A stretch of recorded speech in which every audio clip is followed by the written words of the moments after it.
घमासान मचा है। सत्ताधारी दल झारखंड मुक्ति मोर्चा के साथ साथ वाम दलों ने भी कृषि बिल के खिलाफ आंखें लाल करनी शुरू कर दी है और केंद्र सरकार से हर हाल में इस कृषि बिल को वापस करने की मांग की है। कृषि बिल को जहां भारतीय जनता पार्टी के नेता किसानों के लिए वरदान बता रहे हैं, उसी बिल को वाम दल किसानों का डेथ वारंट बता रहे हैं।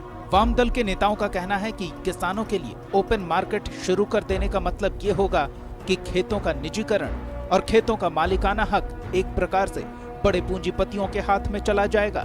न्यूनतम समर्थन मूल्य तय नहीं होने से किसानों के लिए बड़े पूंजीपति उनके खेतों की उपज को जिस भाव में खरीदना चाहेंगे वो उस भाव में बेचने को मजबूर होंगे।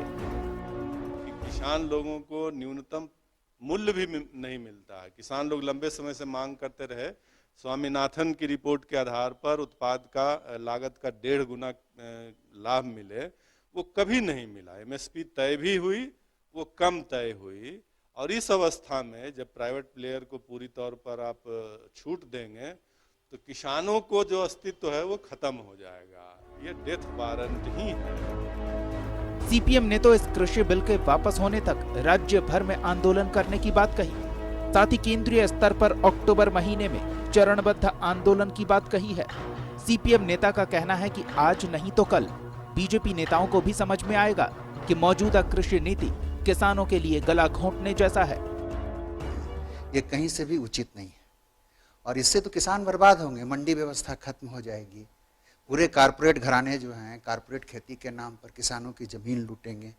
आवश्यक वस्तु अधिनियम जो एक प्रोटेक्शन देता था उपभोक्ताओं को, आपने उसको पूरे तरीके से खत्म कर दिया। तो ये जो है पूरे तरीके से केवल किसान विरोधी नहीं है, इस देश की आम जनता के विरोध में है, इसलिए हम इसका विरोध कर रहे हैं। कृषि बिल का विरोध किन वजहों से हो रहा वो भी आपको बताते हैं। नई नीति में किसानों को ओपन मार्केट में फसल बेचने की छूट दी गई है।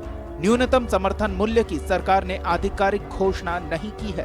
अगर कोई बड़ा पूंजीपति लागत से कम पर फसल खरीदना चाहे तो किसान चाहकर भी विरोध नहीं कर पाएगा। बाजार समिति जैसे संगठन इस बिल से कमजोर हो जाएंगे। किसानों के साथ फसल उगाने से पहले ही पूंजीपति अनुबंध कर सकेंगे, जो किसानों के खिलाफ होगा। नए बिल में कई उत्पादों को जमा करने पर कानूनी कार्रवाई के प्रावधान को खत्म कर दिया गया है। दाल, तेल, प्याज जैसी आवश्यक चीजों के भंडारण पर रोक अब नहीं होगी। यह उपभोक्ताओं पर असर डालेगा। कुछ हद तक यह भी मान लें कि कृषि बिल किसानों के हित का ख्याल रखता है, तो भी किसानों को यह समझाने वाला फिलहाल कोई नजर नहीं आ रहा। रांची से न्यूज़ 11 भारत के लिए कैमरामैन देवाशीष के साथ अजय लाल की रिपोर्ट।